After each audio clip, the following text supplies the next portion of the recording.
So he's one of those bug guys, huh? So what kind of bug does he turn into? Well, he turns into a bed bug. What? Yeah, a bed bug. They're everywhere. I'm gonna go burn my bed. Oh, you're so silly. Burn your bed down. Come on now. No! Dude! Dude! I was just kidding! I was just kidding! Where the heck did you get a flamethrower?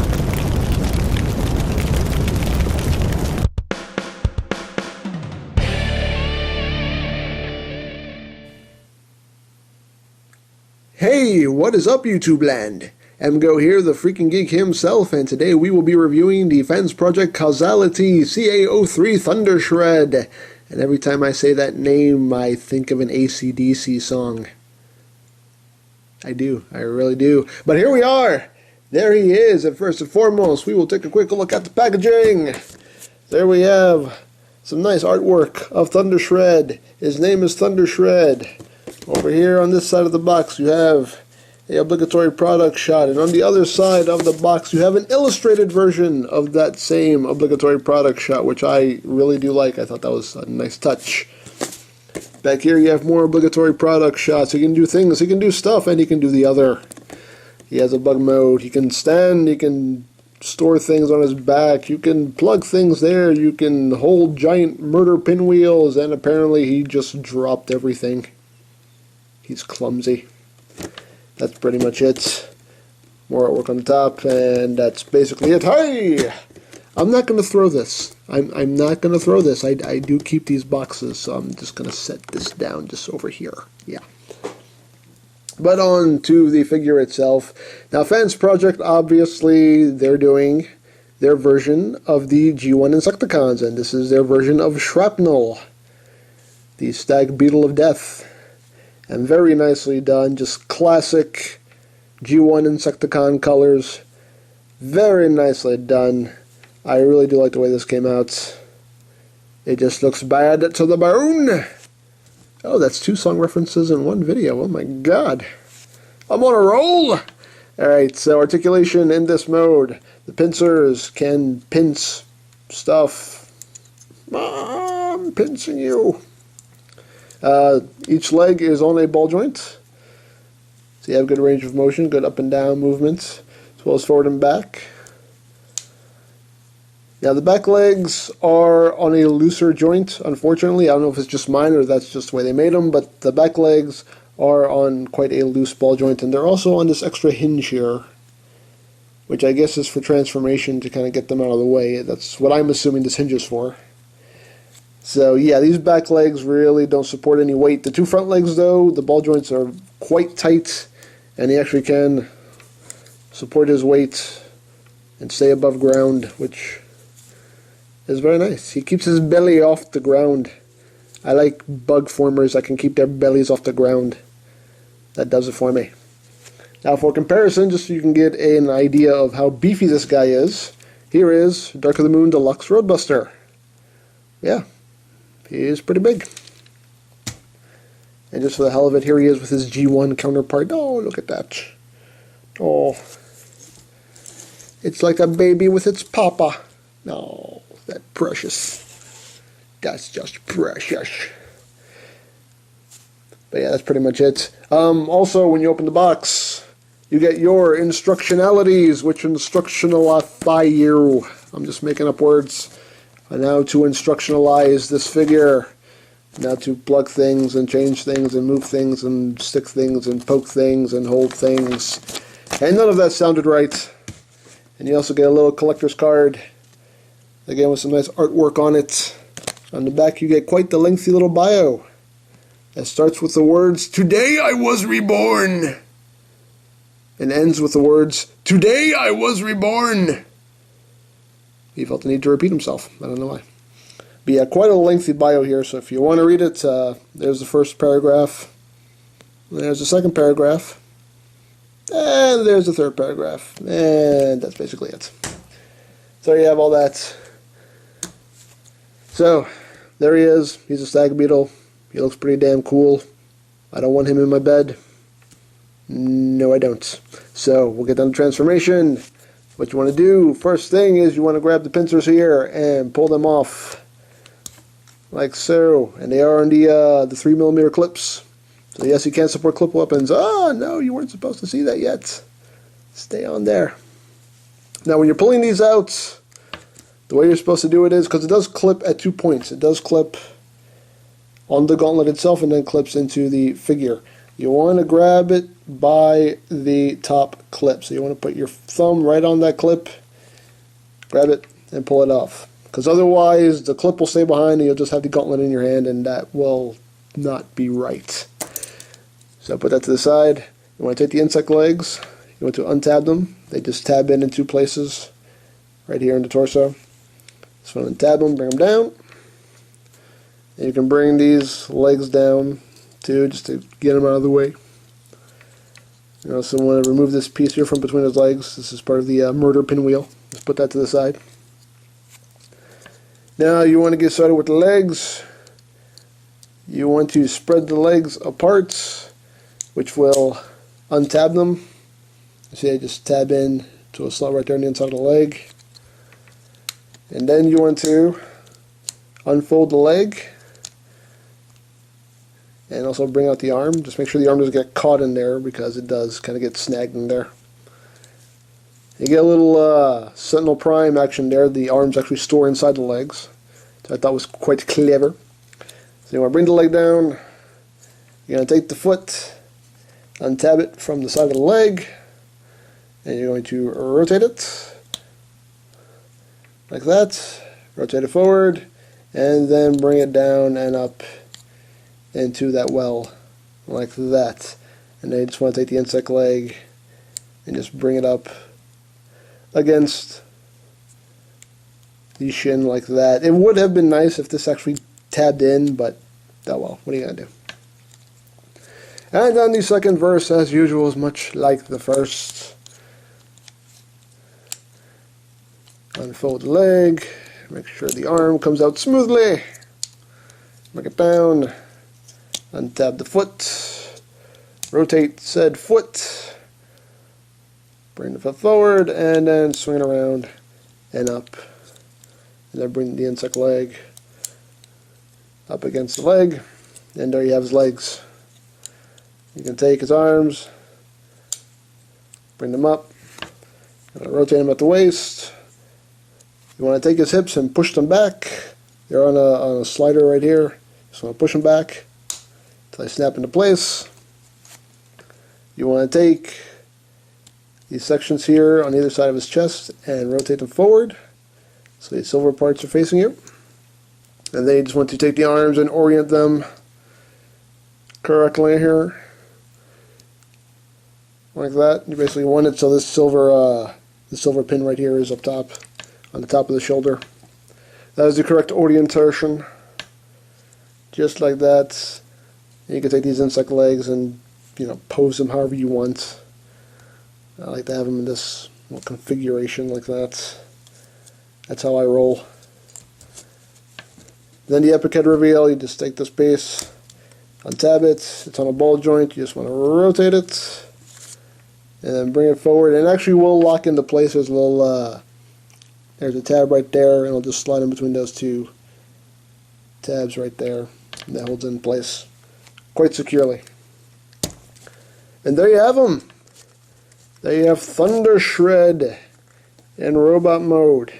And very cool figure. I love how just beefy this guy is. He is definitely a very, very cool figure. I do like this thing very, very much. And it does give off that Insecticon vibe. And an Insecticon on steroids, apparently. Head sculpt. Nice head sculpt. Very cool. Although G1 Shrapnel didn't have a faceplate, but still, I think this still looks pretty damn cool. Either way. Now, for articulation, its head is on a ball joint. A very, very good ball joint. You can look way up. You can look way down. Got very good range of movement on the head. The shoulders are on a ball joint. and they actually can rotate outward like this. Obviously, they can do a full 360. They have this hinge right here for the outward movement, which is a little weird, but okay, sure, why not? The elbows are on a double hinge, or on a regular hinge, and they're on a ball joint, so you do get a lot of range of movement on that elbow to accommodate pretty much any position you want. No wrist swivel, but I think this having this double joint here like this basically compensates for not having a wrist swivel. You do get a waist joint. Hips are on a very tight ball joint. You don't get a lot of movement. They only go out about that much, but still not a bad range of movement. The ball joints in the hips are quite tight, but I don't mind it because it basically means when you put him in a pose, he'll stay there. You can be rest assured that he'll stay in whatever pose you put him in. Knees have full range of movement, and the feet are on a ball joint and go forward and back. You get some good pivoting action going on. So pretty darn posable.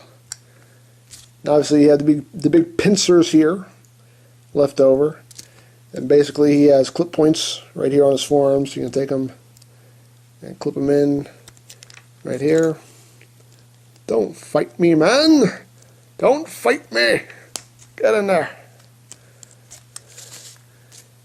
And this is basically the way I always have them displayed, because I personally just like him having giant Wolverine-like murder claws. That just does it for me. I do quite like that very much.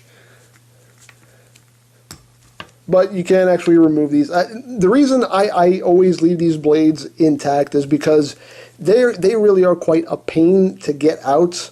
As you can see here, there's not a lot of space in between the blades, so you can't really get your finger in between them to pry them off with a gauntlet, and they are in there quite snugly. So the reason I leave them in this configuration is because you have this part sticking out, so you basically have a point of leverage. So you can kind of put your thumb there and just kind of wiggle them out. So it makes life a little bit easier for getting these blades out. But they do come apart into smaller blades, and you can plug these smaller blades into the gauntlets. Again, I don't generally like this configuration, because then when I want to take them out, it is a just huge pain in the ass to get them out. So I usually don't leave them with the I don't have the small blades in the gauntlets. I usually just leave the long blades. As you can see, I only have one in, and I'm having trouble getting it out. Pain in the buttocks. But yeah. Take off this one. Oh, see? That's what happens. You know why? Because I didn't do it right. See? You want to grab this whole thing and pull it out. Like that. See? See? I just showed you what not to do. See? You just learned something today. You learned what not to do. That's basically what you learn no matter what video you watch of mine. You learn what not to do. I teach people what not to do. But anyway, you can plug these into the little center section here, and you have the giant murder pinwheel, which is quite epic.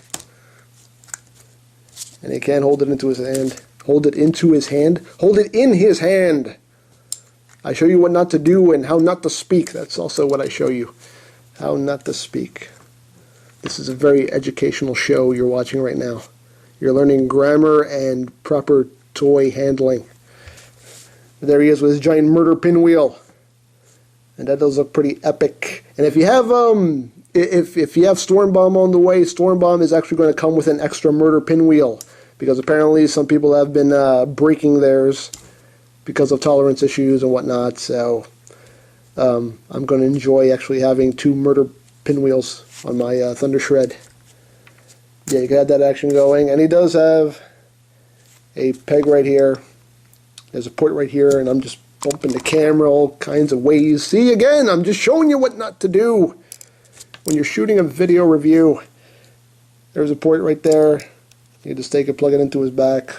So we're going to have a giant murder pinwheel on his back. along with all the insect legs. Sure, why not? Dare I say why not? It's rare that I have the murder pinwheel going on, though. I usually just